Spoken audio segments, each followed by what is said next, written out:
Greetings of the day. The outcomes for the current session are: learners will have a recap of the meaning of accounting. Learners will understand the various limitations of accounting. Meaning of accounting. Accounting is the process of recording, classifying, analyzing, and interpreting the business transactions which can be measured in terms of money. Accounting keeps a permanent record of all business transactions. Accounting helps in knowing the true financial position of the business. And last but not the least, accounting provides all valid financial information to all the stakeholders in the business, or to all those users who want to stay connected to the business, or to all those users who need the information for taking decisions or making certain judgments. We now move forward to the limitations of accounting. So in the previous session, we have discussed the various advantages of accounting. So everything that comes with an advantage also suffers from certain drawbacks or limitations. So the same is the case with accounting. It cannot be excused. Though accounting is very, very helpful to us, it is very advantageous to us because it helps us in maintaining systematic record of all transactions, and it helps us in numerous ways. It shows us the end result of the business. It shows the financial position of our business.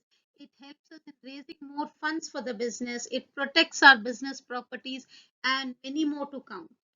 But still, it also suffers from few limitations. So let us look into what are the limitations of accounting.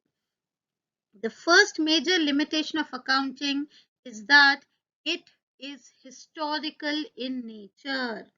Accounting is historical in nature.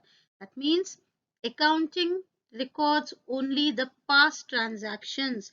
So whatever transactions we are recording in accounting, it is done only after it has taken place.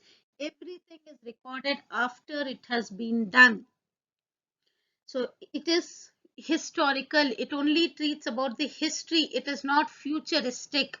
Accounting is no way futuristic. It is only historical. So whatever has been already done, it only records those transactions. The financial statements, the financial reports, all are related to the period which is already completed. And once the period is completed, nothing can be done to change it. So once the expense has been incurred, nothing can be done to change it. So that is the reason it is called as the major limitation of accounting, that accounting is historical in nature. We move forward to the next limitation. It says account recording of monetary items only.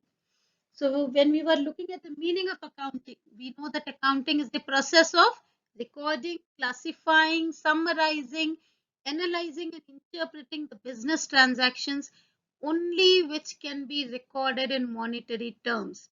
So only the monetary items find a place in accounting. If the transactions cannot be expressed in monetary terms, then such things do not have a place in accounting. For example, in the year 2018, the business earned a huge profit of 1 lakh rupees. Coming to the next year in 2020, the business incurred a loss of rupees 30,000. Now, if we go into the deeper part, in 2020, there was a conflict between the management and the workers had gone on a strike. So they did not work for entire 1 month. And due to the strike of the workers, the production has been stalled. However, all these reasons have no place in the books of accounts. The books of accounts will only show us the profit in 2019, the loss in 2020. So those transactions which cannot be expressed in monetary terms have no place here. Right? So that is the major drawback of accounting. So similarly, if we can take one more example, if the general manager or the supervising manager in the business is very, very efficient, he has put in all his hard work, his efforts into the business, and the business was progressing well due to his efforts, still his efficiency, his efforts have no place in the books of accounts. So that is the limitation. Accounting records only monetary items. We move forward. Effect of inflation. In accounting, the transactions are recorded at their historical cost. That is why, as we discussed, accounting is always historical in nature. It records historical cost. Accordingly, the assets or the properties of the business are shown at the cost price in the balance sheet. The balance sheet prepared on the basis of historical cost ignores the price level changes which occur due to inflation. So inflation leads to price level changes in the economy, and accounting records all the assets only at their cost price. It does not take into consideration the impact of inflation in the economy. So in that way, the balance sheet of the business does not present the true and fair view of the business. So it implies the balance sheet is not showing the appropriate position of the business, because it does not consider the changes in the economy due to inflation. It still continues showing the asset at their purchase price. We move forward to the next limitation, conflict between accounting principles. So accounting principles are the guidelines, the rules, the regulations, the customs and beliefs with the help of which accounting process is done. These are the guidelines with the help of which we understand the accounting process. Now, sometimes there are conflicts between these principles itself. In accounting, one principle conflicts another. For example, inventory of the stock which we have, it should be valued on the basis of least of the cost and market price.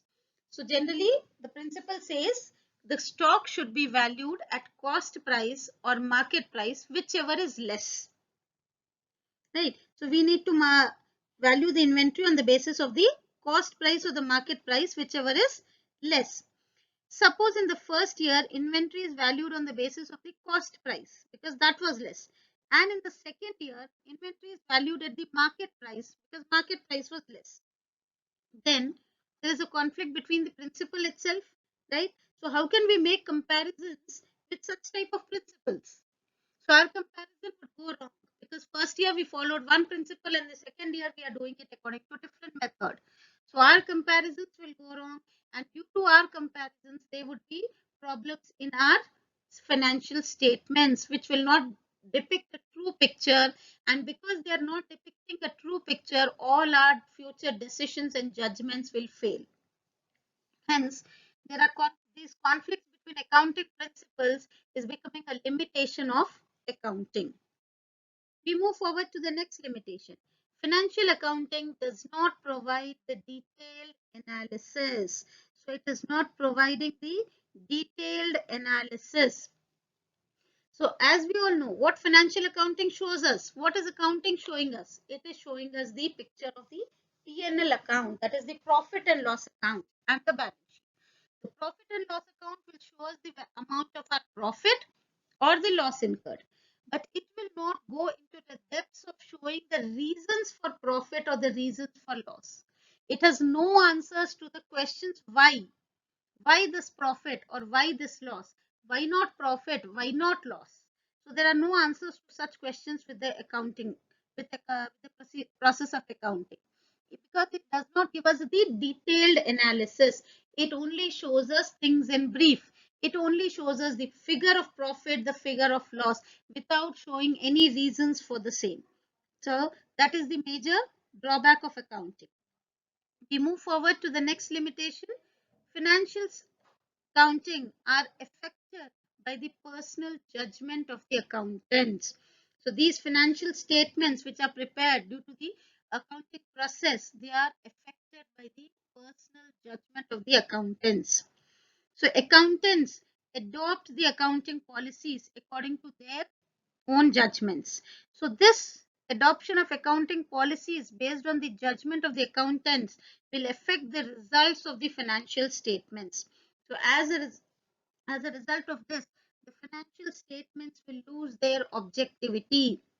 Maybe in one year, the accountant is following one type of statement and in the other year he is following a different policy. So this will mislead the financial statements. So this is again a limitation of accounting. Last but not the least, financial statements do not reflect the correct or the right picture of the business. Sometimes the profit and loss account of the business do not show the accurate profit or loss, and the balance sheet does not reveal the true picture because the assets shown in the balance sheet are shown at the realizable value, which is wrong. The worthless figures are also shown in the balance sheet sometimes, like preliminary expenses, discount on issue of shares or debentures, and all such figures. So the balance sheet is not revealing the correct picture.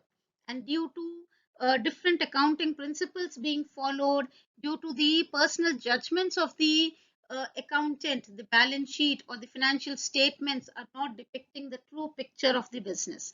And because they are not depicting, all our decisions which are based on these financial statements might not be appropriate. So all these will serve as the limitations of accounting.